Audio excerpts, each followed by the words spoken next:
Our very distinguished panel of experts to today's hearing focused on total force readiness and how we resource, train, and equip our military for the challenges that they face.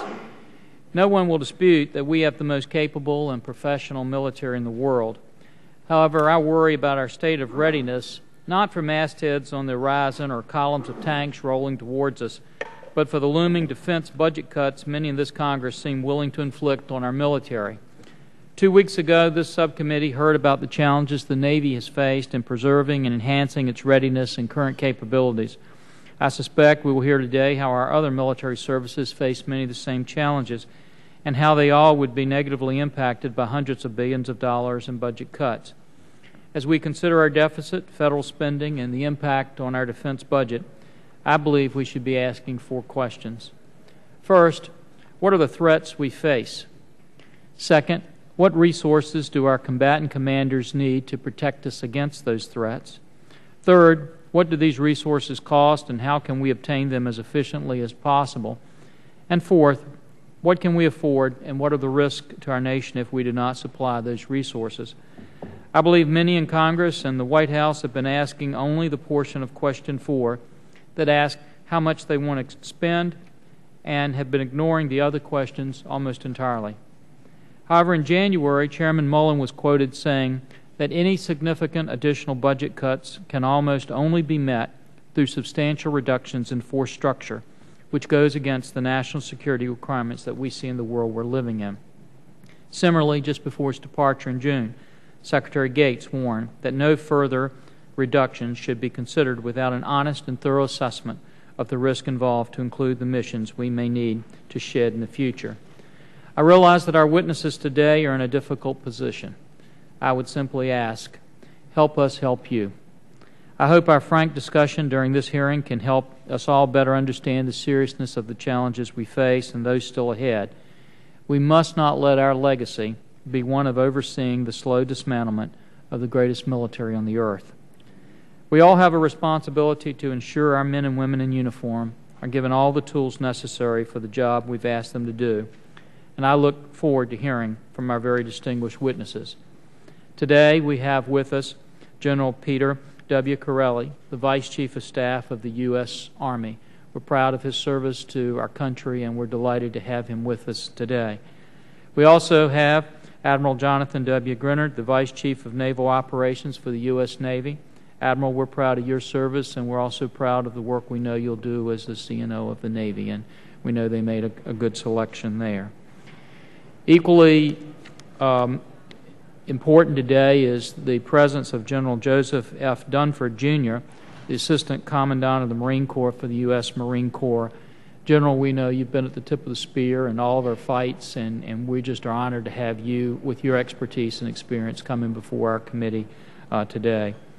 And finally, General Philip M. Breedlove, the Vice Chief of Staff of the U.S. Air Force. General, you've done a great job, and we're just honored to have your presence with us today. I now turn to my dear friend and Chairman of the full committee, Buck McKeon, for any comments he would like to make. Mr. Chairman, we're delighted to have you join us for a portion of this hearing and would love to hear any comments that you might have. Thank you very much, Mr. Chairman. I'm just happy to be here. I just got to shake hands with the chiefs down there and said I feel like I'm in, maybe I won't repeat it. I'm honored to be in your presence is what I said. And I'm really looking forward to this hearing. I'm looking forward to your testimonies. This is something that we've really been focused on. I think the 4 questions that the Chairman outlined are really important.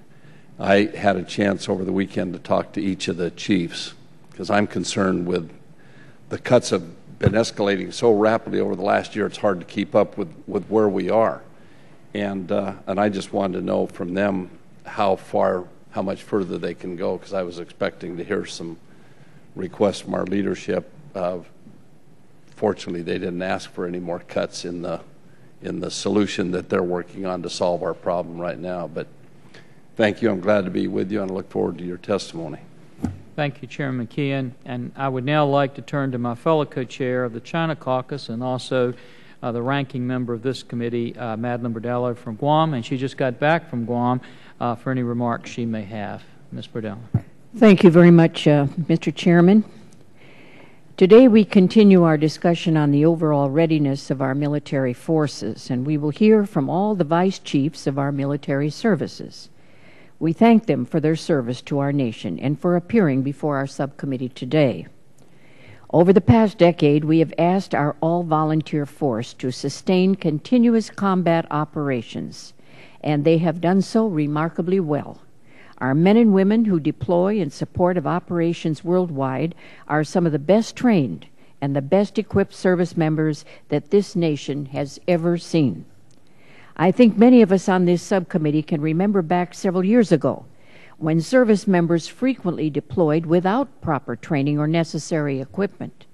Those were the days when readiness was at its lowest state, but this committee took appropriate steps to correct that problem, and now the readiness rates for our deploying units are consistently high. Some today are inclined to believe that readiness continues to decline across the services. But to me, that is a false assumption. Reset efforts and a decrease in operations tempo have incrementally improved the service's readiness to support not only ongoing contingency operations, but also to prepare for future challenges. In fact, this year was the first year that the Army was able to conduct full-spectrum operations training since the beginning of the war in Iraq, because operational tempo has decreased and dwell time has increased. Given this positive development, I hope that our witnesses will address what we need to do to stay on that track. It should come as no surprise, however, that we have readiness challenges, especially among our non-deployed forces. For one, Congress has not made things easy by passing defense authorization bills at the 11th hour and providing months and months of continuing resolutions. But the greater issue causing readiness challenges is being engaged in two wars for more than a decade. As long as we remain engaged in ground combat in both Iraq and Afghanistan, our ability to respond to another event or contingency, should they arise, will be negatively affected. This fact concerns me greatly as the elected representative of Guam, which sits in the strategically important region of the Western Pacific, where threats from North Korea and China remain a constant threat. Case in point, how would we have responded in Korea if the Cheonan incident had been followed by further provocations from North Korea? Finally, like our subcommittee chairman, I am concerned about possible further cuts to the defense budget. These cuts will place additional pressures on each service's budget at a time when combat operations continue to stretch our forces. I hope that our witnesses today can discuss the potential impacts that further budget cuts would have on their ability to perform their missions and meet theater commanders' validated requirements, as well as their ability to posture for the future.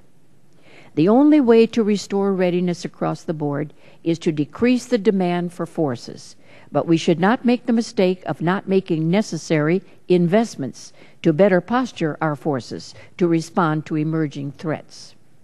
Mr. Chairman, thank you, and again, I feel that this hearing is very, very important and continues this committee's long history of oversight of the readiness of our military.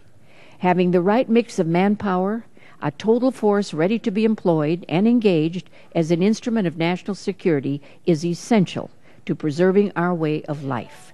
And I look forward to the testimony from our witnesses this afternoon and their responses to our questions. And I thank you and yield back. Thank you, Madeline. As we discussed prior to the hearing, I'd like to dispense with the 5-minute rule for this hearing and depart from regular order so that members may ask questions during the course of the discussion. I think this will provide a roundtable type forum and will enhance the dialogue on these very important issues. We'd like to proceed with standard order for members to address the witnesses. However, if any member has a question pertinent to the matter being discussed at the time, please seek acknowledgement and wait to be recognized by the chair. We plan to keep questioning to the standard 5 minutes. However, I don't want to curtail productive dialogue. So I believe we can do this and still ensure each member has the opportunity to get his or her questions asked. As we've explained to each of our witnesses, that helps us to have a better dialogue. I think you'll find that the expertise of the members of this committee is quite vast, and we just want to get that where they have that ability to ask those questions and make sure that we're getting them answered if we can. If we get bogged down, the Chair will ask members to hold further discussion until the first round of questioning is complete. Do any members have any questions about how we propose to conduct the questioning? If not, I ask unanimous consent that for the purposes of this hearing, we dispense with the 5-minute rule and proceed as described. Without objection, it's so ordered. Now we look forward to our statements from our witnesses. Gentlemen, I know that you have submitted prepared remarks that we'll be introducing for the records. We'd love for each of you to take a few minutes and tell us whatever you'd like to say. This is your opportunity to get before this committee the importance of the readiness issues that you see. General Corelli, since you happen to be sitting in that seat, I take it you're going to be the first one up on deck with your statements, and then we'll proceed right on down the line from there. General. Chairman McKeon, Chairman Forbes, Ranking Member Bordallo, distinguished members of the committee, I want to thank you for allowing me to appear in front of you today. As the Chairman said, you have my written statement, and I look forward to questions and answers after my opening comments. These are challenging times. We have been at war for almost a decade, both in Iraq and Afghanistan. I am very, very proud of the job our soldiers, their families, and our Department of Army civilians have done during that almost decade of conflict. All this, to all this is added a serious fiscal crisis that our country is going through. Looking ahead, I think there are three main things that from an Army standpoint, we must ensure. First is that we must maintain into the future a force that is capable and as ready as it is today. There's no going back. We must maintain the edge we have gained over 10 years of conflict. We must modernize that force so it is relevant for tomorrow. And the Army has a very, very good modernization plan. And we must design a force that is affordable. And that's my promise to you. Since World War II, we've been 100% correct in one thing, and that is a failure to forecast the fights of the future. We are in an era of persistent conflict, and I would argue if we get out of that conflict, we will go into an era of persistent engagement in order to avert conflict. Whatever reductions are made carry risk, and with reductions, we will not be able to do as much tomorrow as we are able to do today. Everything we do should be aimed at reducing that risk. And for the Army, there are 4 points that I would like to make. The first is, it is absolutely critical that the Army get itself to a baseline bog dwell of 1 to 2. That means for the active component force, when deployed for 12 months, we must get them to a baseline of 24 months at home, going to an optimal bog dwell of 1 to 3. For the reserve components, it should be 1 year mobilized, 5 years at home, before we request them to go on a second mobilization. That is absolutely essential for the work that I have been doing in health promotion, risk reduction, and suicide prevention. That bog dwell ratio is absolutely critical.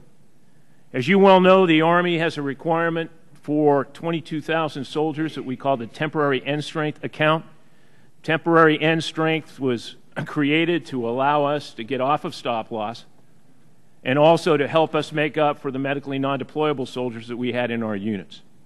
In addition to that, we've been asked to give up 27,000 soldiers in force structure in 15 and 16 based on some assumptions.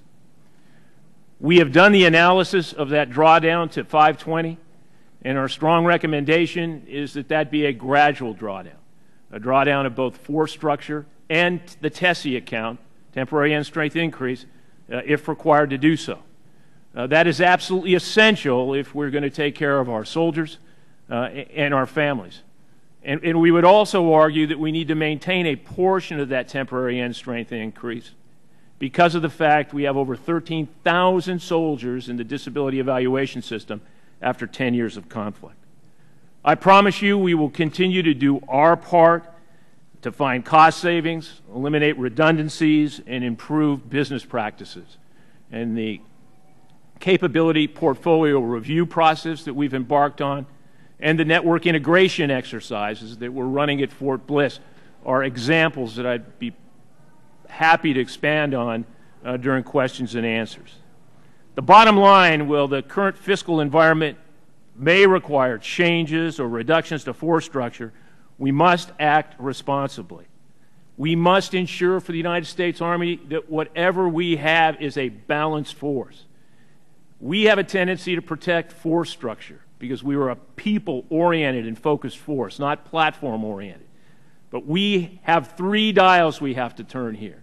We have to make sure that we have the required dollars to train, we have to be able to equip our force, and the proper force structure. All those dials must be moved at the same time, so whatever force we have is a balanced force able to do the missions the country asks it to do. I want to thank you for your continued and generous support and demonstrated commitment to what I think we all believe is the greatest Army in the world. I look forward to your questions. Thank you, General. Admiral? Chairman McKeon, Chairman Forbes, Congressman Bradalio, and distinguished members of the Subcommittee on Readiness, thank you for the opportunity to participate in today's hearing alongside the Assistant Commandant and my fellow service chiefs. I'm honored to represent the men and women, active duty, reserve, and civilian who work each day to ensure that our Navy is ready to perform the full range of capabilities necessary to ensure the security of the nation. On their behalf, I want to express my appreciation and our appreciation for the work of this committee in support of the sailors' service and the committee's work to ensure that their welfare, the sailors' welfare, and the welfare of their families is taken care of. I also want to say that we in the Navy are pleased and encouraged by the progress that Representative Giffords has made. As the CNO mentioned when he addressed the full committee in March, Representative Giffords is a Navy spouse and a member of our family, the Navy family, and has been a friend of the Navy and Marine Corps throughout her career. So our thoughts and prayers and wishes for her speedy recovery remain with her as she continues her journey to return, and we look forward to her return to this committee. Mr. Chairman, I would ask that my written testimony be accepted for the record.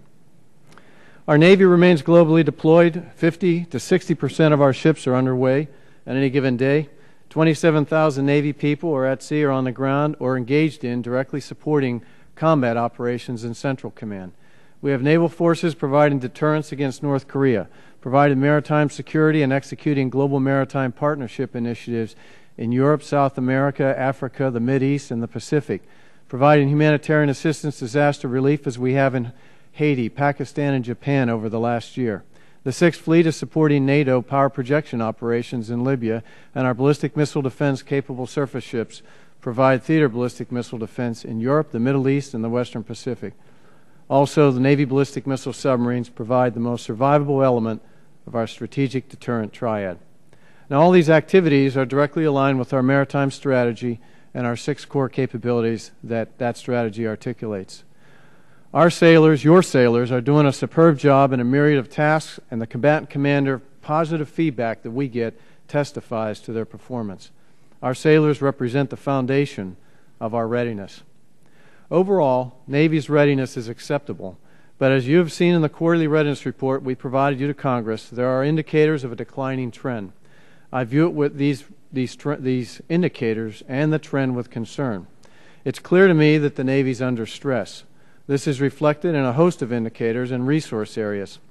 Like our partner services, we have engaged in combat operations for 10 years while continuing to support other theater and area of responsibility requirements. For example, to best meet combatant commanders' need for deployed Navy forces and to simultaneously respond to emergent requirements, we have increased deployments and we have increased deployed time. This has resulted in reduced training time, a narrowing of pre-deployment training for certain units for tailored and mission-specific tasks. We've had to reschedule or de-scope depot maintenance periods, and we've had limited opportunities for unit-level training and maintenance. And it has dramatically compelled us to more routinely exceed personnel op-tempo guidelines.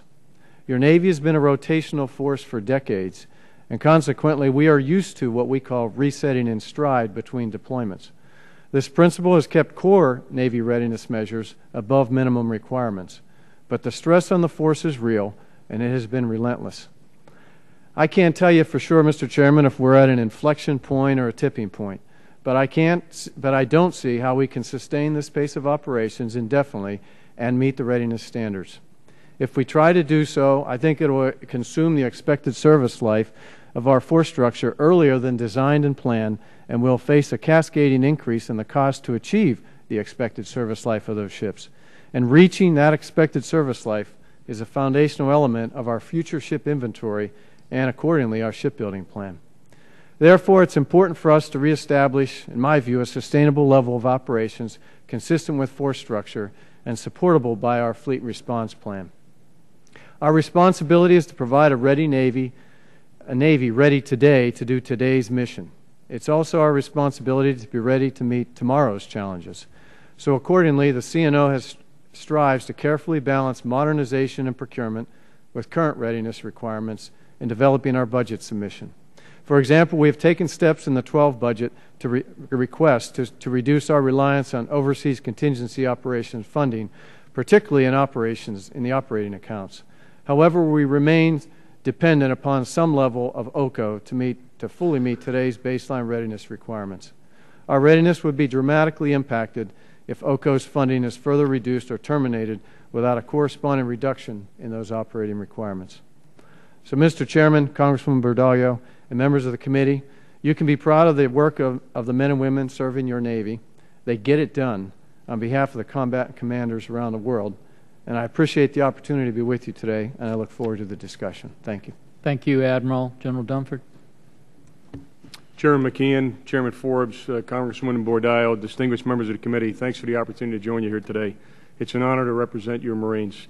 I'd like to begin by offering a few key observations regarding our current and our future readiness. Today, of the 202,000 Marines on active duty and the 39,000 in the selected Marine Corps Reserve, 30,000 are forward deployed, 20,000 of those are actually in Afghanistan. Due to the support of the Congress, those forward deployed forces are well manned, trained, and equipped, in keeping with our Commandant's #1 priority. But our forward deployed units have personnel and equipment requirements that exceed standard allowances. The additional equipment is due to the nature of the fight and the very distributed nature of operations in Afghanistan. The additional personnel are required to support staffs and trainers for Afghan security forces. We meet those additional requirements by pulling equipment and personnel from home station. As a result, units at home station continue to experience significant personnel and equipment shortfalls. In fact, approximately 2/3 of our units at home station are in a degraded readiness state. Home station readiness is a particular concern for the nation's expeditionary force and readiness.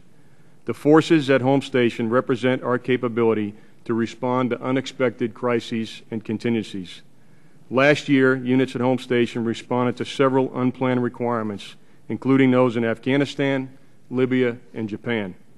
Marines were also called to reinforce embassies in Egypt, Bahrain, Guinea, and Kyrgyzstan. In these cases, Marines had days, in some cases hours, to respond. We were reminded that crisis response is come as you are. If the Marine Corps is asked to support another major contingency at this time, we would respond, but home station shortfalls would affect our ability to meet the timelines established by the combatant commanders. Also, we are not currently meeting the combatant commanders' demand for forward deployed Marines.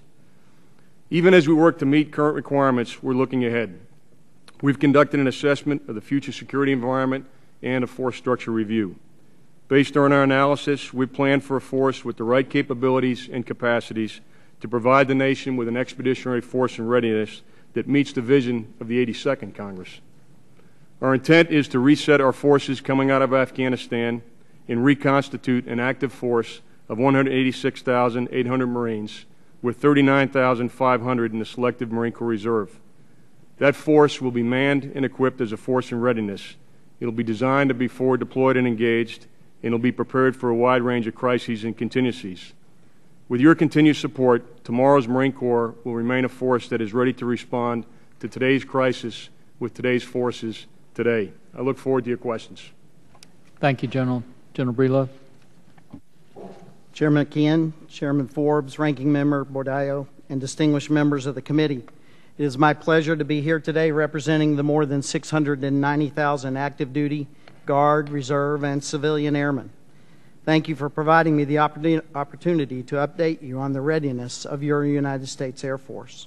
My intent today is to address a few Air Force readiness trends and highlight some of the challenges we are facing. I'm pleased to report that America's Air Force continues to provide the nation with unmatched global vigilance, reach, and power as a part of this joint and coalition team. The Air Force remains a mission-focused and prepared force, an increasingly difficult task given 20 years of constant deployed combat operations dating all the way back to Operation Desert Storm. Notably, since 2003, we have seen a slow but steady decline in reported unit readiness indicators. This makes our ability to be ready for the full spectrum of operations at an acceptable risk quite challenging, especially for the combat air forces and for our limited supply, high-demand units. Our enduring commitment to readiness in the joint fight is evidenced by the 40,000 American airmen deployed to 285 locations around the globe. Of this group, nearly 28,000 are on our continually rotating basis to directly contribute to operation in U.S. CENTCOM, including 10,000 airmen in Afghanistan, providing close air support to U.S. and coalition ground forces, airlift, air refueling, personnel rescue, air medical evacuation, and training to develop our partner Air Force there. An additional 57,000 total force airmen, or 11% of our force, are forward stationed overseas, providing capabilities in direct support of our COCOMs.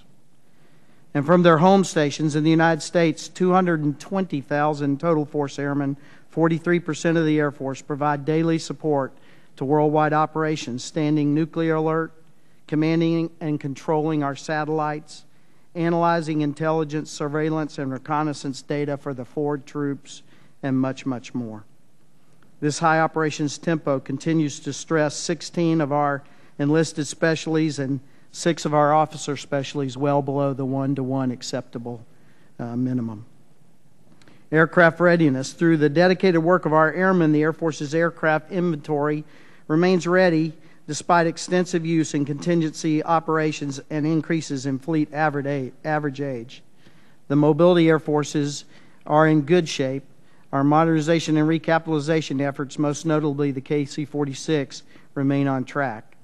The combat air force's readiness is adequate despite the challenge of rapidly accumulating hours and the fleet faster aging than we originally planned, as well as delayed modernization and recapitalization efforts. To keep our legacy platforms viable well into the future, the Air Force intends to use funds saved through our efficiency efforts to subsidize modernization. A good example is our plan to retire 6 B-1 bombers to fund B-1 fleet upgrades. In addition to air power, the Air Force continues to reliably provide the nation with required space and cyber capability. Precision navigation and timing through GPS and secure satellite comm, missile warning and network defense against a barrage of cyberspace attacks. We have achieved a record 80 consecutive successful national security space launches since 1999, and our space readiness meets the requirement. Likewise, as a critical component of our nation's strategic deterrence, the Air Force has maintained our 450 ICBMs on continuous alert at a greater than 99% readiness rate. This is a mission we cannot fail in. Mr. Chairman, committee members, the Air Force remains steadfastly committed to providing global vigilance, reach, and power for America and the joint team. Despite fiscal challenges and high ops tempo, Air Force personnel, weapons systems, and organizations prepare and are prepared for today's fight. Thank you for your continued support of your United States Air Force, for our airmen, and for their families. I look forward to your questions, sir. Thank you, General. And to each of our panelists, we thank you for being here. As Chairman McKeon indicated at the beginning, we view each and every one of you as true American heroes. We don't say that lightly. We believe that. And equally important, we believe that the men and women who serve under you are true heroes for this nation defending freedom. As I look out upon the world that we face, my biggest concern is not an enemy masthead that I see coming over the horizon. It's not a new missile that we don't know about, and it's not even a group of planes that could be flying over there. One of the biggest fears that I have is these enormous budget cuts that we see coming down the pike. We've heard tunes of anywhere from $400 billion to $1 trillion. As I look at it, the questions we need to ask for national security are pretty straightforward. They're common sense questions. The first question that we have to ask is this: what is the true risk? What are the threats that America faces, both today and in the near and far future? In doing that, we have a number of different tools. We use the Quadrennial Defense Review that each of you are very familiar with, the National Security Strategy. Many of these are unclassified. We know that you have a number of documents that you use to bring together to assess that risk and to make sure we know what it is. But at some point in time, we have to ask the question, what's the risk that America is facing? The second question that we have to ask is, what resources do our combatant commanders need to fulfill the missions necessary to defend America from those risks? The third question is, how much are we paying for those resources, and how can we do it as efficiently as possible? And then the fourth question is, how much can we afford, and what is the risk to America if we don't provide those resources? I can tell you that I believe, with every ounce of strength that I have, that the debate that we have had in the United States over the last several months has been around only one portion of one of those questions, and it is, what do we want to spend and how much can we afford? But we're not looking at the risk that we're assuming by not expending those monies. I know the tremendous pressure each of you are under as you come here today. And I also know this: if we don't ask those questions, we may all be presiding over the dismantling of the greatest military the world has ever known. That will not be our legacy. The chairman has given me this gavel, and he has done it because he knows that I will ask those tough questions, and we will do that today. And he also knows that we're prepared if we need to, and you think we need to. We are all set up. We will gavel this session, and we'll go into a classified setting if that's necessary. But we won't leave the men and women who serve under you without the resources they need to do the missions necessary to defend this country.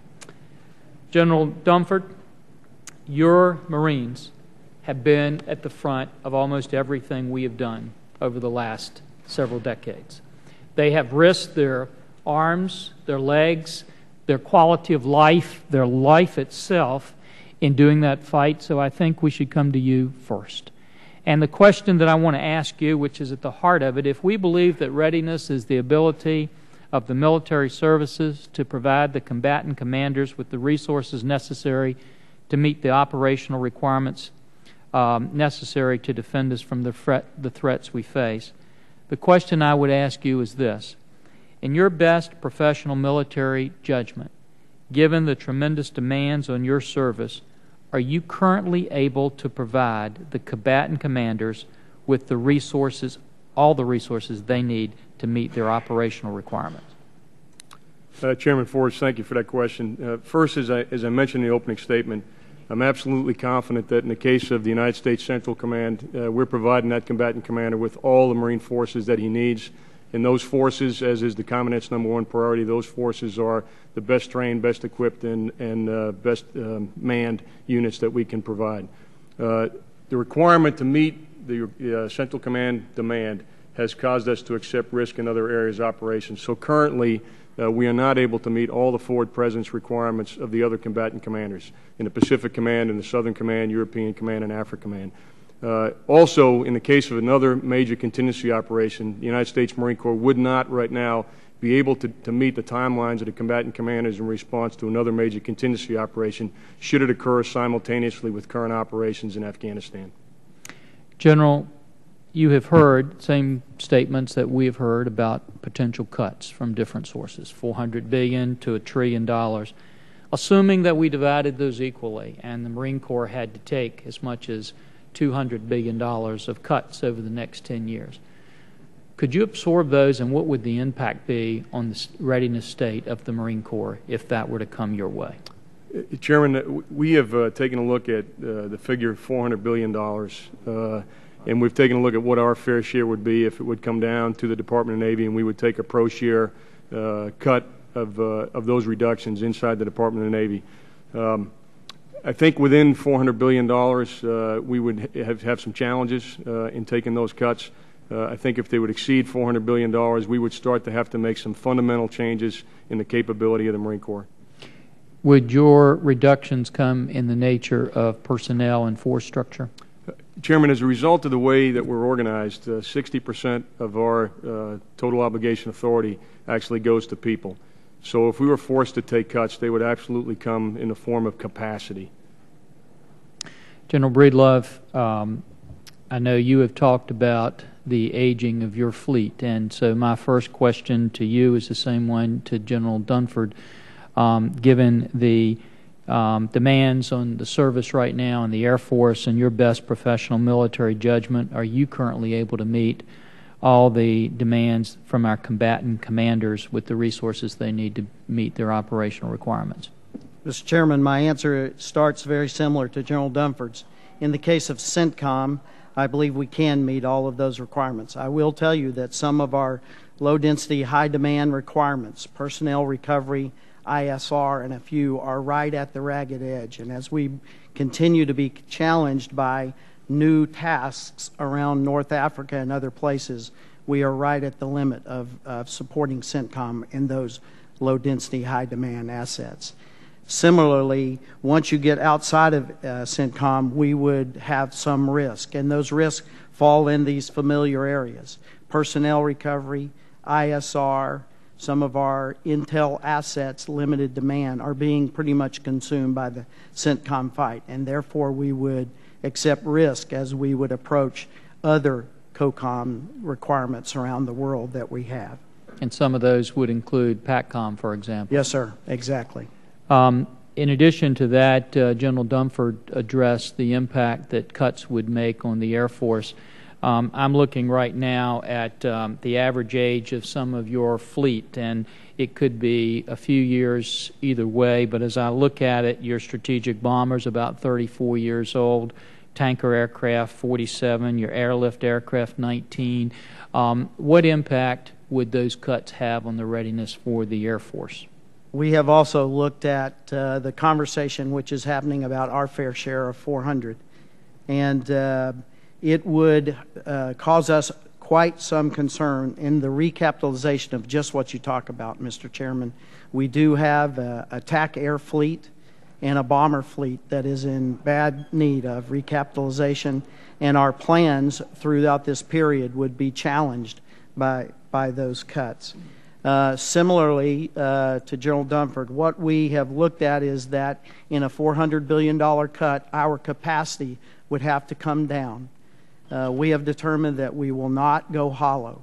When I came into the flying business in the 70s, I looked at what hollow was on Air Force bases as I walked down the line and saw holes in aircraft where there were no engines.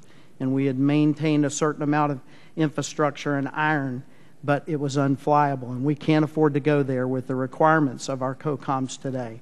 So a $400 billion cut would force us to constrict our force in order to maintain a ready and fit force to fight. And we come to almost the same conclusion that General Dunford did. Beyond $400 billion, we would have to go into a fundamental restructure of what it is our nation expects from our Air Force. General, you and I have also had some discussions regarding the importance of technology and advanced technology for the Air Force. We see as one of the forces around the world, obviously, the Chinese and what they're doing with the huge modernization. In your best professional military judgment from assessing what the Chinese have been doing in the last several years, when they make commitments or promises that they're going to have various numbers of aircraft online within a certain years, do they deliver on those promises? They do, sir, and that's probably the most scary thing about what they're doing. Clearly, we are some number of decades ahead of the Chinese in stealth and in the capability to employ stealth and to do these high technically pieces of work in the military. You don't catch up that 3 or 4 decades overnight. Normally, it would take you 3 or 4 decades to do it. But quite frankly, the way that they're intruding into the nets of our manufacturers and our government, they're catching up at an increased rate because of what they learn in those cyber intrusions. So yes, sir, it does scare me. When they say they're going to build 300 J-21s in the next 5 years, they will build 300 J-21s in the next 5 years. They will put the money to whatever they decide to do. And that scares me because of their determination and the fact that they'll deliver. Thank you, General. General Corelli, again, thank you for being here. No surprise question to you. You've heard the questions that I've asked to General Dunford and also to General Breedlove. I'd like to ask you the same thing. In your best professional military judgment, given the demands of the Army currently, are you currently able to provide the combatant commanders, all of our combatant commanders, with the resources they need to meet the operational requirements of the missions that they currently face? Well, Mr. Chairman, thank you for that question. And I would add that we've been shoulder to shoulder with our Marine brethren throughout both conflicts in Iraq and Afghanistan. And we know you have been. And I would tell you, yes, in CENTCOM we are, but not without a cost. I think you know that our aviation assets are on a one-to-one bogged well today. I recently visited a aviation brigade in Fort Hood, Texas, that had just returned from the theater, and 12 months to the day after they returned, they were back for another 12-month deployment. They're currently at one-to-one, and a majority of our forces we have over there are below 1-2. That's 12 months at home, 12 months deployed, 24 months at home. No, we cannot meet all the other COCOM commanders' validated demands. Those are prioritized through the global force management process. We work hard to meet them. We are not able to meet them all, and we help them manage that risk. We are looking very, very hard at a $400 billion cut. We don't totally understand the total impact that's going to have on the force, but when you double that to $800 million or more, or $800 billion or more, that is, you're reaching an area there that I think would definitely, we'd have to look very, very hard at our strategy, what we can and cannot do. General, if you can't meet the combatant commanders' need for the resources for their operational requirements today, and you were to have these cuts coming down, how are you right now in terms of your equipment needs? And would these cuts come out of equipment, or would they come out of personnel? We are absolutely focused on whatever force we have is a balanced force. And there's three big dials that we have to turn. We have a tendency to hold on to force structure longer than we should because, as I indicated in my opening comments, we are people-focused. We're not platform-focused. But we have made a commitment, both the Secretary of the Army and the Chief of Staff of the Army, that whatever force we have, if cut, whatever force is left will be a balanced force. We will have the necessary funds to train that force, to do the missions we ask it to do. We will equip and we will ensure that that force is a modernized force going into the future. And we will have the force structure that allows us to man that equipment. But we will not in any way favor one account over the other. Would it be fair to say that if you have those budget cuts, you would have to further reduce the resources that you could supply to our combatant commanders? That's fair to say. Yeah. Admiral, again, we thank you for your presence here. Look forward to your service as CNO. You know that there have been some somewhat substantiated rumors floating around Congress that I mentioned to you the other day regarding our aircraft carriers, and particularly the possibility of delaying the construction of the current aircraft carrier underway from 5 years to 7 years, and also doing away perhaps altogether with the next carrier that's on deck. In your best professional military judgment, if that proposal was presented to this committee, should we embrace it and support it, or should we fight against it? Well, first, Mr. Chairman, I'd have to say that in the deliberations of our FY13 budget, there are a whole host of items on the table. But we have found that the best center for aircraft procurement and construction, and that is, if you will, interval between construction. I think we're talking about is 5 years, and that's our program of record right now for CVN 79. That's the carrier in question. We find that when you go beyond that, you have an overhead cost, you have a labor cost increase, and you lose the skill of the proficiency of the workers. So that's kind of about in the sweet spot. So we would prefer not to do that. That's not the best way to build an aircraft carrier if you have that option.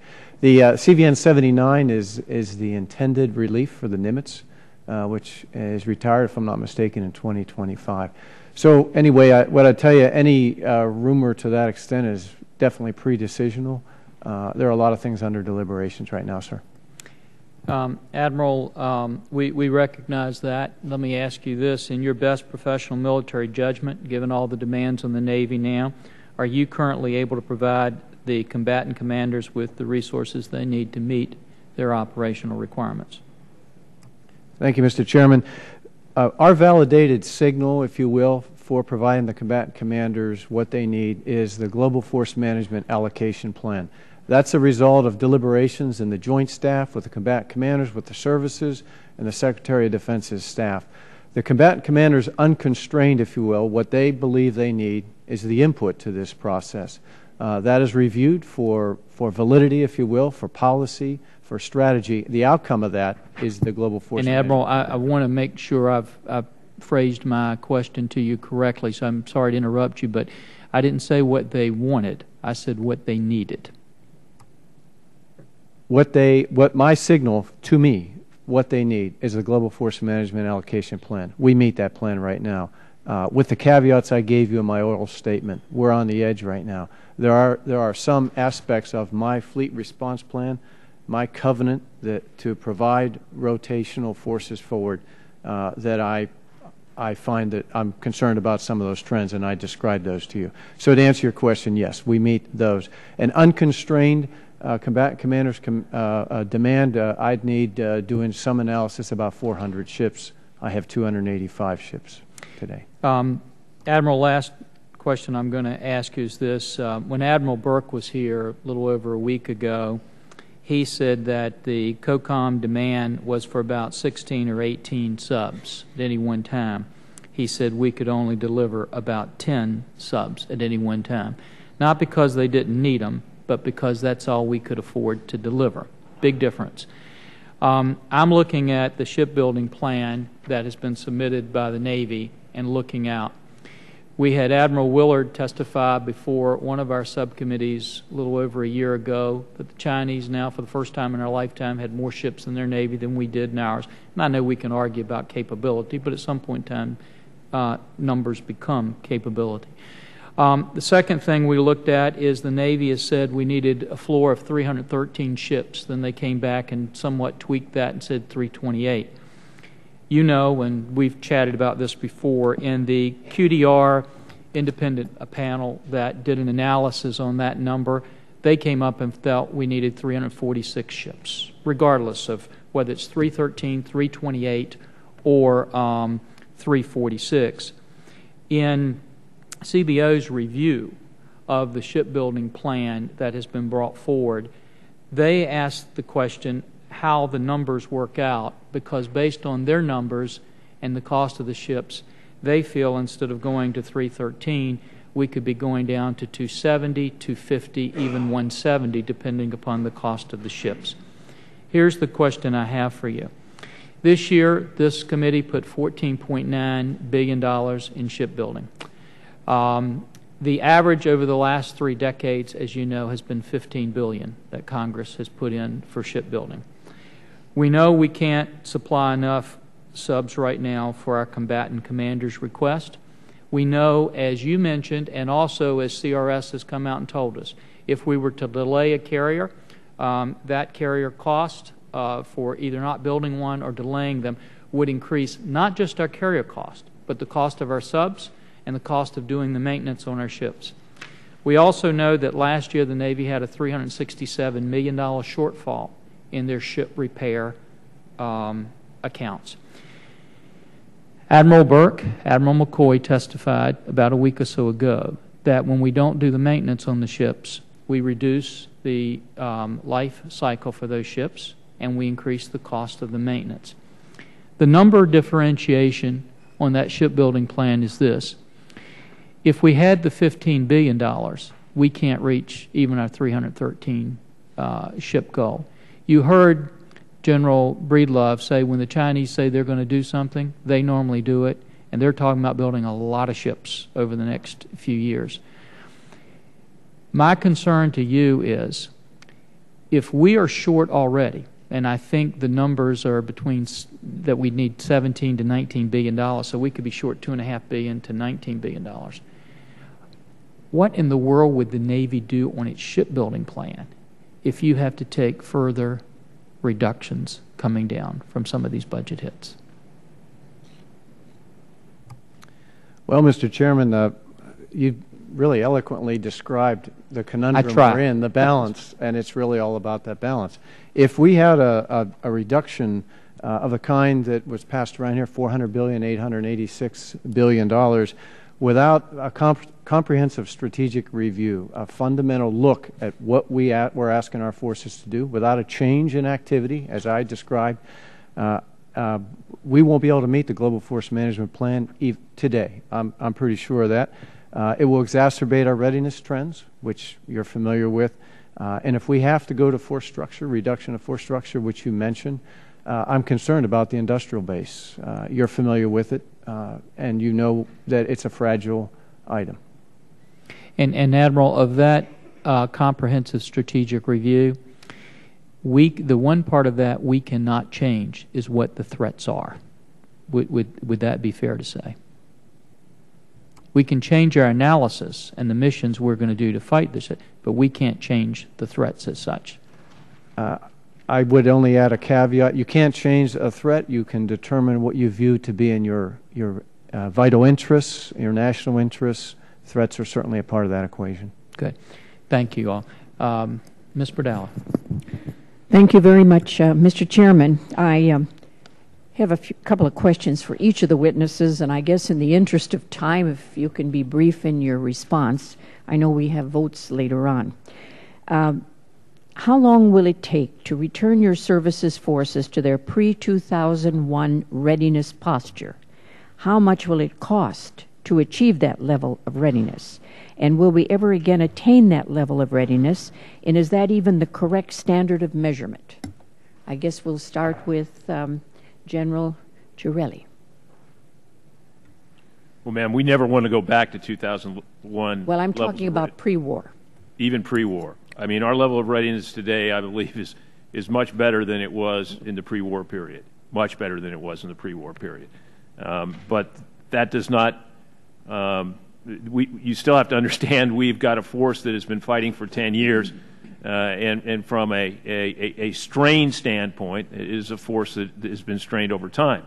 We have equipment that has to be reset, and when that equipment returns from theater, we will need the funds to reset that equipment. But we have never had a force that is more combat tested than the United States Army of today. 10 years of fighting with an all-volunteer force, soldiers who have been on 3, 4, 5, and 6 deployments, gives you a level of readiness when it comes to their ability as soldiers that I don't believe has ever been as high as it is today. So even cost, the whole package, is much better today? Well, our level of readiness is greater. We never want to go back. All right.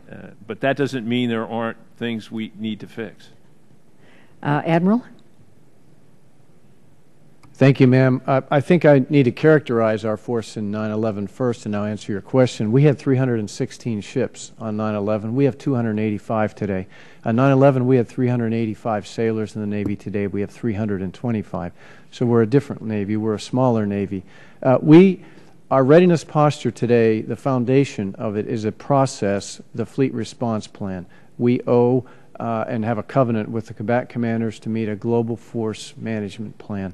To meet that, I think our unfunded requirement probably best describes where we want to be in maintenance, and that's $367 million in ship depot maintenance and $317 million in aviation spares. That would give you my best estimate of where I would like to be to meet a readiness standard cost-wise, to quantify it for you, ma'am.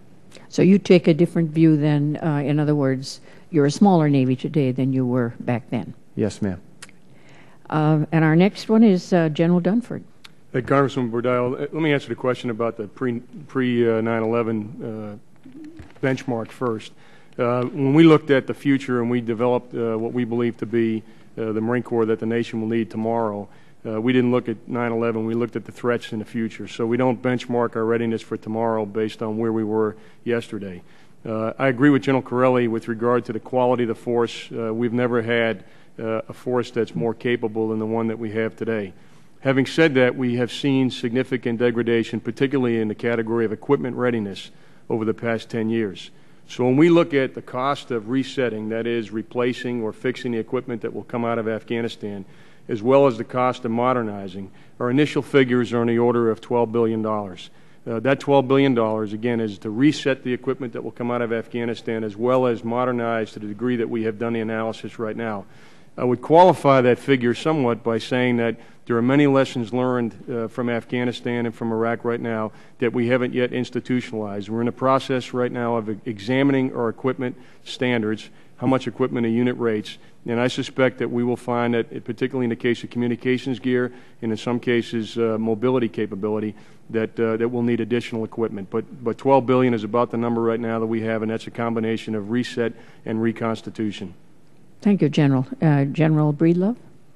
Thank you, ma'am. I will echo just a couple of comments of my Navy colleague. The Air Force is smaller now than it was in 2001 by some 250 fighters and some other forces. So I don't think that it's likely that we'll return to the size and the capacity that we once had in the physical environment we face. We will be a smaller force. I will also echo the remarks of my fellow vices in that while we were ready in 2001, we are a combat-tested and incredibly ready force now as we deploy.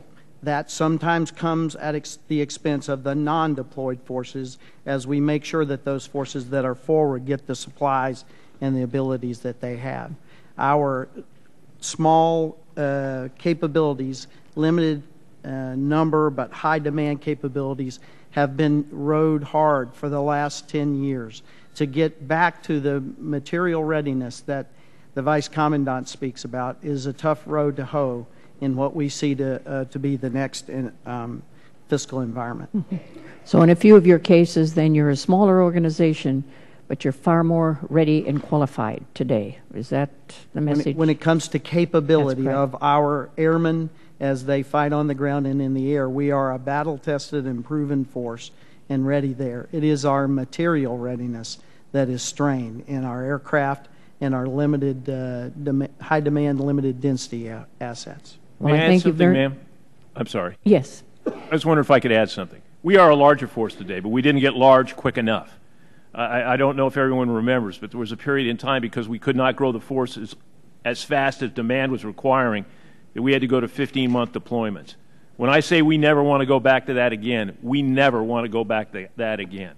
What that did to soldiers and to families was nothing any of us want to see again. So when I say we don't want to go back, it's much easier to take down this force and quicker than it would be to build it up should something that we don't foresee happen in the future. Thank you, General. I have another question. This will be my last. I'd like to ask about training opportunities in the Pacific. Now, I know that some of you are more apt to answer that than the others, but it appears the training opportunities in the Pacific are trending in the wrong direction, particularly in Okinawa. What steps is the Department of Defense and each of the services taking to address broader training issues in the Pacific? And to what extent is each of the services participating in an environmental impact statement funded by the Pacific Command but led by the Marines to look at Pacific training? And how do we get training right in the Pacific? I guess I'll start with you, General? Congressman Badillo, as you know, we are actively involved in implementation of the DPRI agreement. And as you pointed out, one of the biggest challenges we have as we look at the proper laydown of Marine forces after we come out of the war is ensuring that they have training opportunities for the entire Marine Air Ground Task Force. Those opportunities right now are limited and don't fully meet all of our requirements. As we become more disaggregated in conjunction with the DPRI, those training requirements will actually increase. We'll need to find other opportunities to increase training opportunities. We have identified our training requirements. We've done a detailed analysis. We provided that analysis to the U.S. Pacific Command. We provided that analysis to the Office of Secretary of Defense, and we are actively involved both in the environmental impact studies as well as the negotiations that OSD is leading with a number of countries in the Pacific to ensure that our training requirements in the future are met. Thank you. Thank you very much, General. General Breedlove. Yes, ma'am. As you well know, with your familiarity of the Pacific, as Korea and Japan become much more dense with people and the use of airspace becomes much more constricted for our aircraft, and as our aircraft get more and more sophisticated and need more room in which to practice, we are severely challenged in Japan and in Korea to meet our training needs. And so we are forced now to seek our training actually in the continental United States, in Alaska, or maybe back at Nellis. So we have to move the forces from the forward area back to the rear area to get them training, which of course is expensive and takes time out of their training. So we too are looking for those opportunities to increase our training capability. As far as the issue of the Marines, we are working and partnering with our Marine brothers and sisters to best meet the demands should we have to do joint basing and look at those opportunities around. Thank you, General. Admiral Greenert, you were once stationed in Guam, so I'm sure you're quite familiar with the region. Yes, ma'am. Thank you for the question. First of all, we're quite pleased with the support we get in Guam for training. We've been training there for years. Our explosive ordnance disposal, our SEALs, our maritime expeditionary support forces, our Riverons, all train there. And so I'd say for expeditionary warfare, it's hard to find a better site than the islands in and around Guam and the government of Guam's support. Other training opportunities we have to continue to develop. Missile defense, and in this case it's the Pacific Missile Range in Kauai. We have to continue to upgrade that and make sure that it stays technologically in synchronization with the development of missile defense technologies that we have to test out. Acoustic training, anti-submarine warfare is a skill set unique to us, and we have to dominate the undersea domain, and so finding those ranges, whether it be ad hoc where we use our own if you will, organic equipment, or if you will, instrumented range. Those are our challenges, ma'am. Thank you, Admiral. And General Corelli? Well, ma'am, as you well know, a majority of our training is in Korea and Hawaii. We were able to train at both locations. I recently toured Hawaii and training facilities there. We work both environmental and cultural issues there, but have absolutely outstanding training facilities for the 25th and other visiting units. In addition to that, we have elements in Kwajalein that are able to do excellent missile defense training in that area. Well, thank you very much, gentlemen. It's encouraging news. I yield back, Mr. Chairman. Thank you, Madeline. The gentleman from Georgia, Mr. Scott, is recognized for 5 minutes. Thank you, Mr. Chairman. General Breedlove, as you know, Robins Air Force Base is the heart of my district, and Fort Benning is just to my west, Kings Bay to my east, the Marine Corps Logistics Base in Albany is also in Georgia, and I want to thank all of you for what you mean to my state. And I, for one, want to do anything and everything that I can to help you be successful in your job. With that said, I would like to just ask a simple question. And as I listen and watch the news, the thing that we keep coming back to with regard to inefficiencies, if you will, seems to be driven by uncertainty. And so not knowing what your budget number is going to be, whether it's going to be a flat line or a 3% up or a 3% down, would you be better served if the difference was split and you knew exactly what it was going to be, than the inefficiencies of not knowing? Would you be better off if you knew you were going to have 1% less? If you absolutely knew that you were going to have it, could you accomplish more? General? It is very, very difficult to do the work necessary to prepare a budget the size of the Army's budget in the amount of time I fear we're going to have to be able to do that. It creates all kinds of inefficiencies that we worry about because so many of our programs are interrelated. I ran into a particular program while doing capability portfolio reviews where I had over 200 launchers but only 100 missiles, which made absolutely no sense. There was no one who planned to do that, and I'm sure that something like that happens when you are forced at the last minute to put together all the documentation required to submit a budget without the appropriate time to do that in a very, very focused and correct way. So it does make it more difficult, and I believe it generates inefficiencies. I would echo what General Corelli said. The mechanics of putting together a budget is extraordinary in the Navy, in the Army, Marine Corps, Air Force. I would add that we need a strategy. If given a dollar value, even if it's a percentage, in my opinion, a strategy and guidance to deal with that change, be it up or be it down, I think is important because that enables us to have a deliberate process that can be collaborative, and then we can pursue a joint or interagency solution, which tends to be more efficient than a rapid service-only kind of solution, which can be the manifestation of short time frame. Congressman, I would echo Admiral Greener's comments. I think if we had a clear strategy with predictability, with resources that would be available, we would be more efficient. I'll pile on that remark. If we understood the strategy and the demand, that makes it easier for us to determine how to meet that demand. To your first point, Mr. Congressman, if we have a certain amount of budget cut, we can go to our force and constrict that force and maybe retain all of the different capabilities of that force. If the cut becomes so deep that you cannot find those efficiencies by taking portions of several capabilities, you may have to take an entire capability out in order to get to the deep savings that you need in depots, in modernization, in force structure, and people in basing when you take an entire slice out. So understanding the depth of the problem up front allows us to make good decisions about how we would go after force structure as we are going to constrict. So if we did the budget on a 2-year basis, how much would that help?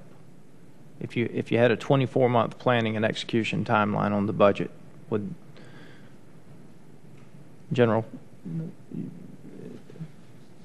Breedlove? Sir, I'll step up to that first. Any stability in these kind of budgets are helpful. In fact, when we look at how we buy in space and other large procurement programs, the ability to put stability into a purchasing program allows the subcontractors and others to predict and count on and then produce in good quantity. So stability in budget is always helpful as we plan for these types of things.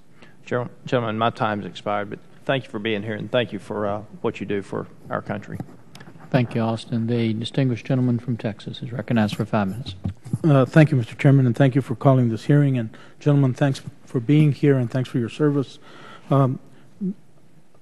Discussing this issue is always, I think, from my perspective, tenuous because you don't want to give too much information to those that are wanting to know exactly what our status is. But I think it's very useful to us to be able to be in a position to see how we can best help in terms of making each of the services ready and prepared for whatever challenge we have. My question is for General Corelli. you know, we've talked from time to time about the Army's plans to ensure that our soldiers in the field have that communications network that that they need and that they've come to rely on here in carrying out the fight in the 21st century. So perhaps I'll start by asking you to tell us a little bit more about the Army's network modernization strategy. And most importantly, I think most of us are interested in how is the Army prepared to stay ahead of the changes that technology makes, you know, literally every 6 months. Well, sir, thank you for that question. We are very, very pleased, and something I indicated in my opening statement, the network integration exercise we just conducted out at Fort Bliss, Texas. For the very first time here in the United States, we had the entire network deployed across Fort Bliss and White Sands. And it was an amazing, amazing exercise where we were able to see for the first time how the network integrates and, in fact, do many of the integration challenges that commanders are going to have downrange.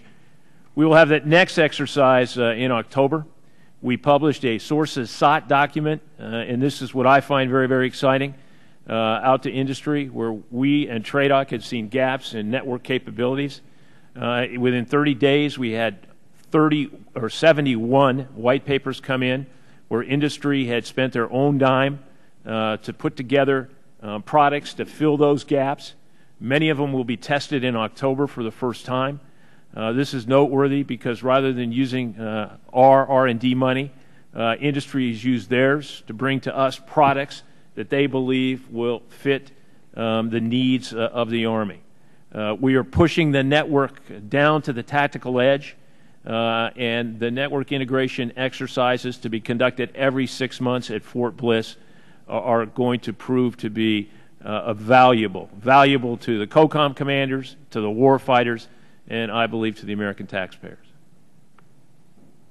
In terms of this first test that occurred, and I say that because you know, we've gone from the introduction of the iPhone to now the iPhone 4, and that's an example of how that technology evolves and changes so quickly. So how is the Army, I want to get back to the question of how is the Army preparing itself to stay ahead of that curve?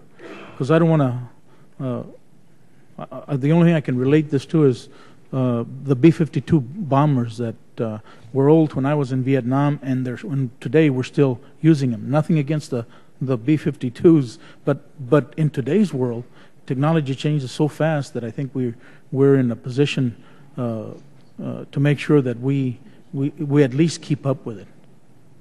Well, we've done a couple of things. The first is to publish the first ever operating environment where we set the left limits and the right limits of the Army's network, and asked industry to build within that left and right limit. If they don't, we're not going to buy. We have changed our acquisition strategy. We're going to only buy as many as we need. The tendency has always been in the Army to find something and buy one for everyone. That's not what we're going to do. In capabilities packages that go over 2-year periods, we're going to buy what we need and then look for changes in technology to provide to follow-on forces in successive capabilities packages. All this is possible because of the network integration exercises that we're doing at Fort Bliss. And I really think it's going to change the way the Army acquires in so many different ways. Thank you, Mr. Chairman. I would invite you and the ranking member to come out and see, perhaps in October, the test, the second test on it. It's really remarkable the way that it's been integrated, and I think it's the way of the future. We'd like to do that, and we are planning right now some trips to our various yards to look at them, and maybe we can put that on the distinguished gentleman from Mississippi is recognized for 5 minutes.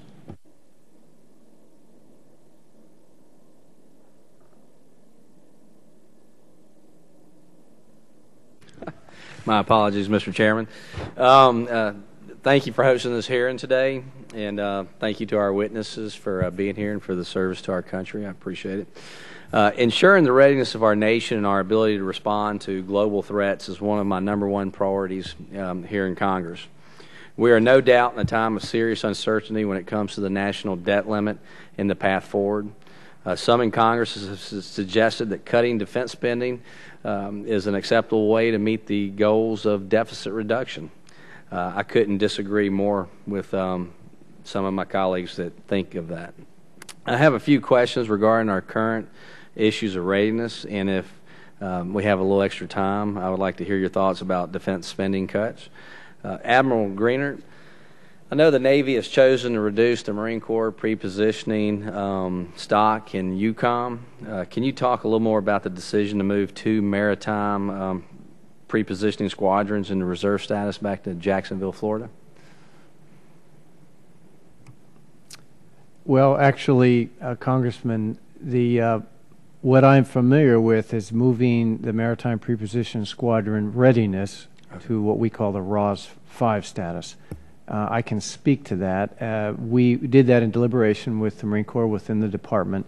There are 3 squadrons. The first 2 squadrons, which are very committed to a timeline to meet an operational plan requirement, that is on track, and the ROS 5, as we say, ready in 5 days, we view as an acceptable risk. Again, in consultation with the Marine Corps, we have found that the Maritime Sea Lift Command has been very reliable in delivering in that ROS, be it ROS 5, 15, 30, and again, after consultation and deliberations, we believe it's an acceptable movement of squadrons back to Jacksonville. I'll research that, and I'll have to get back to you on the detail of those particular individual squadrons. Okay. Thank you. I guess for General Dunford, with a smaller footprint, are we able to meet COCOM requirements? Congressman, the primary purpose of maritime prepositioning is to meet the combatant commander's operational plan requirements. 2 squadrons would meet the O plan requirements. What's more important than the numbers of squadrons is the actual composition of the squadrons. And as long as the 2 remaining fully operational squadrons can carry about 80% of a Marine Expeditionary Brigade's equipment, then I'm comfortable that we can meet the combatant commander's requirements with 2 squadrons. What you lose with the loss of the 3rd squadron actually is the day-to-day support for theater security cooperation and Phase 0 shaping operations and the other combatant commanders' areas of operation. Do you believe the current mix of equipment is correct? Congressman, the equipment that we have aboard those ships right now is our legacy construct. We're in the process, as I mentioned, of doing a detailed force structure review. Part of that detailed force structure review will take a look at what the organizational construct will be for the Marine Corps, and that will drive some changes in our equipment. So the current legacy squadrons are correct for today. We are going to make some changes to our tables of equipment, and that will incur some changes as well in the organizational construct of the squadrons. Do you have any idea of what kind of financial commitment we would be looking at to go from legacy to the new, what you envision the force going to? Congressman, I don't have that available right now. We're in the process. This is a complicated issue. We're working with the United States Transportation Command on some of the platforms that might be available, working very, very close with the Navy on the ships that would be available. And, of course, we're doing our own internal analysis on the actual equipment that we require aboard those ships. So all that analysis will go on over the next several months, and I think certainly by the spring of next year we'll be prepared to come back and articulate the future of maritime prepositioning. That's all I have. Thank you, gentlemen. I yield back. Thank you, gentlemen. The gentleman from Connecticut, Mr. Courtney, is recognized for 5 minutes. Thank you, Mr. Chairman. And thank you to all the witnesses for your testimony today. Admiral Greenert, great to see you. Congratulations on the news that pretty Thank soon you, sir. It'll be CNO only in front of your name. And wanted to ask you a couple questions. Mr. Forbes talked a little bit earlier about some of the speculation regarding aircraft carriers. One of the other sort of topics that's been out there in terms of the budget pressures, in fact, I think it was General Cartwright gave a speech recently where he talked about the SSBN replacement program and possibly looking at alternatives such as a Stretch Virginia, which superficially seems to have some attraction. In fact, this committee looked at that concept last Congress, and given the fact that it would require a smaller missile, ICBM, that's not built right now, and I think there's lots of other questions that the design of that vessel would generate in terms of complications and certainly potential costs. I was wondering if you had any comment regarding that speculation that, again, is in the press about that as an alternative, a cheaper alternative to the Ohio replacement. Yes, sir. I know a little bit more about it than what you and I have read in the press. General Cartwright, I have a lot of respect for him and his vision, and so it's probably worthy to look into. But what we know about it, we looked at a Virginia, if you will, module for as one of the alternatives. It was reviewed by the Defense Science Board, and the SSBNX concept that we are preparing for today was the ultimate outcome of that. I think we have to look at the survivability of such a vessel, a Virginia, with that missile compartment. The range of a missile, a smaller missile, might limit options, and those are all part and parcel for the key performance parameters of the overall system that, again, we'd have to look into. And redesigning a missile will obviously add cost rather than just using the D5 missile, and that could change the balance. So all of those items would have to be looked at again because I think they would play into bear on the affordability. And again, this is really a mission that really is a core strategic goal, which the Nuclear Posture Review and Quadrennial Defense Review, I mean, really, it's just been across the board that this is something that we have to build into risk assessment in terms of having a sea-based deterrence. Again, I think the Navy did a terrific job in terms of bringing down the cost per vessel with that process that you just described. I'm sure there's going to be additional efforts to try and see if there's other ways to find savings, but that concept just seems like fraught with delay and cost that, again, I think would really just boomerang in terms of what people are trying to achieve. The other question I wanted to ask you was when myself and Mr. Forbes and others were pushing to boost the shipbuilding program for Virginia a few years back, I mean, we were certainly looking at numbers at the time that mission requests from combatant commanders for submarine deployments was roughly about 50% in terms of what was actually being met, and I think those were like 2009 figures. I was wondering, again, just sort of put it in context in terms of where your testimony today, in terms of where we are we going, up, down in terms of that, or is that percentage pretty much the same today? The percentage is, I would say, a little down. In other words, a number of years ago, the request by COCOMs was 19, and we were able to provide 11 based on force structure as earlier mentioned, 16 versus 10, and these are, as you know, SSN days, SSNs out there deployed. So that's the context of that. Now, as you well know, if you look at our ship inventory when it comes to submarines, 48 is the number that we testified a need to. That's the requirement, and we won't be able to meet that requirement through the years, which is why we are very focused on 2 Virginia-class submarines a year to construction to help meet that COCOM demand. Great. Thank you, Mr. Chairman. Thank you, Mr. Courtney. General Dunford, Mr. Rogers had a question. He had to leave to go to another hearing, but he wanted me to ask this question. If you were required to reduce your forces by 10,000 or more within the next 18 to 24 months, how would that impact the Marine Corps? Chairman, first of all, we're at 202,000 right now, and we still have many units that are well below the 1 to 2 deployment to dwell that General Corelli referred to earlier. So until we draw down from Afghanistan, we can't significantly reduce our overall end strength. And we would have to, when we do reduce our end strength, do so in a measured way so as not to break faith with the Marines that have done so much over the past 10 years. And the numbers of Marines that we can draw down in any given year is directly related to the numbers of Marines we enlisted 4 years prior.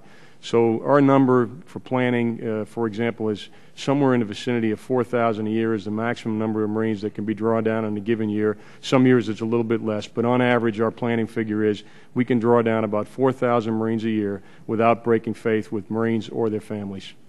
Good. Admiral Grenard? I had another question for you regarding the air-sea battle concept. We know that's been requested by Secretary Gates for, I think, over a year now. Any idea when we might be seeing that and how close we are to getting that out? Thank you, Mr. Chairman. The study, if you will, is in Mr. Panetta's office, Secretary Panetta. We anticipate he'll look at it soon, give his comments, and we look forward to being able to release appropriate aspects of it in unclassified and classified form as appropriate. We look forward to that. So we think that's pretty close, and I hope so, sir. We're focused on it. And just a couple more questions. General Dunford and General Corelli, you both talked about the reset portion and how important that was to you. I think, General, you talked about $10 billion for the Army. Or how much was that for the Army? Was going to be? We're looking at 25 to 20 billion. 25 point 20 to 25 billion is going to be the total cost. 20 to 25 billion. General Dunford, I think you said 12. Chairman, that figure combined our reconstitution or modernization as well. We've requested in the 12 budget approximately $3 billion of reset. We've estimated that we'll require an additional $5 billion of reset at the conclusion of hostilities and need OCO funding for approximately 2 to 3 years after coming out.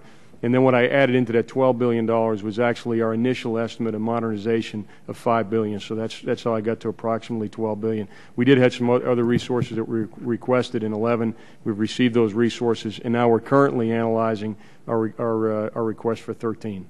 For both of you, if budget cuts came down and impacted your ability on that reset, the dollars that you had, how would that impact your timeline capability of doing the reset that you need?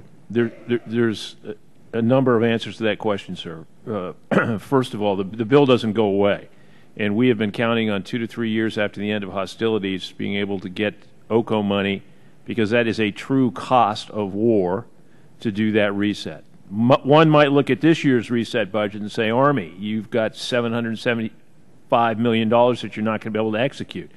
That's correct. That's because 41,000 pieces of equipment went into Afghanistan when we thought it was going to be coming back home to take care of the surge in Afghanistan. And as you know, we make the estimates for reset 2 years before the money actually gets to us. So when changes occur, we have to have the equipment back in the States to do the reset. If the equipment doesn't come back, we can't do the reset. That's why we've got that additional money this year.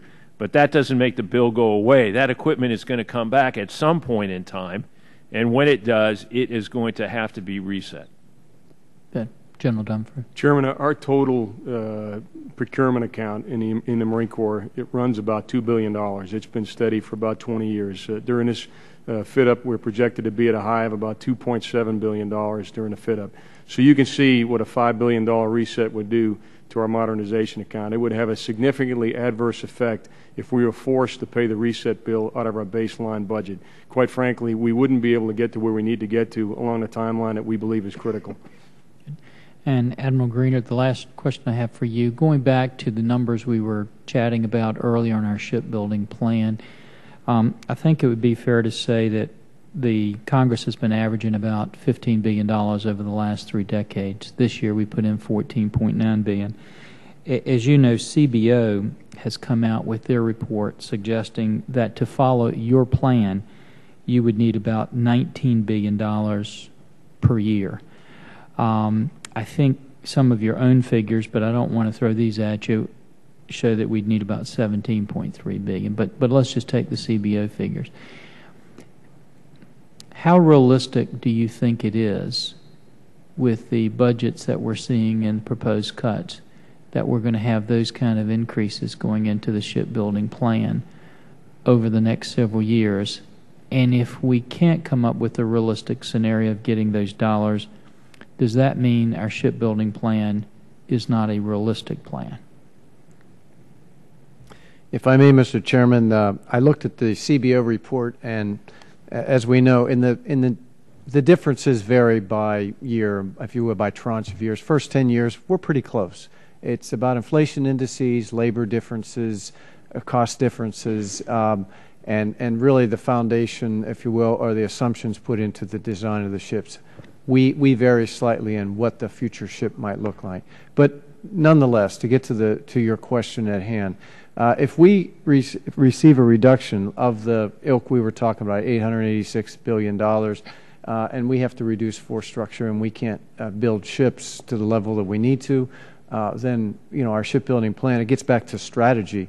I'd have to change the strategy. So we, as stated by all our leadership, we need a change in strategy. Okay. Now, for any of our four witnesses, anything that we've left out that you want to get on the record, anything you'd like to change that you've stated, we want to make sure you have the time to do that. General Corelli, any last comments that you have for us? Mr. Chairman, I can't think of any. I think you've done a very, very good job of covering the waterfront, so to speak. Good. Well, thank you, General. Admiral, anything? Covered our waterfront as well, sir. Thank you, sir. Good. General Dunford? Chairman, I would just probably echo something that General Breedlove said earlier. I think all the witnesses today joined the military in the 1970s, and probably what we found when we joined was certainly what looked to me like a hollow force with regard to equipment readiness and training and so forth. And we very much appreciate your efforts to ensure that when we do draw down the force and when we do take a look at where reductions might be taken in the budget, we do so in a measured way so that we don't end up at the end of the day with a force that's hollow in the future. Good. And General Breedlove. Sir, we just thank you for your stewardship of our military services. And if we do have to face the kind of budget cuts that we are hearing about, we look forward to being a partner with you to make sure that we get our forces right for the future. Thank you, General. And I think if you could just be patient, I think Ms. Bordello has one last question. I thought we might end on a positive note. And I'd like to ask all of the witnesses, how do we build on the progress that each of you discussed in terms of retaining the very capable force that we have now? We'll start with you, General. Well, we can't lose their trust, and that is absolutely critical. The Chief of Staff of the Army has a great picture where it shows a soldier who's talking into a microphone, a lieutenant out in the field. And we really don't know what he's saying, but as the Chief often says, we are the only Army in the world where if he's asking for something, anything, he knows he's going to get it. And that is a level of trust we have with the soldiers of the United States Army. And we just need to make sure that whatever we do, we never take away his ability and his belief that if in combat he asks for it, he's going to get it, or she's going to get it. Admiral? Very eloquently done by General Corelli, and I think he's hit a key part of it. Our sailors want to be challenged, and they want to feel that what they're doing is relevant, and they want to be, they need to be motivated, remain motivated. But the old saying in the Navy, I think, applies: you enlist the sailor, you re-enlist the family. We have to be sure that our sailors believe that we will also take care of their families while they are away deployed. Thank you, Admiral. General?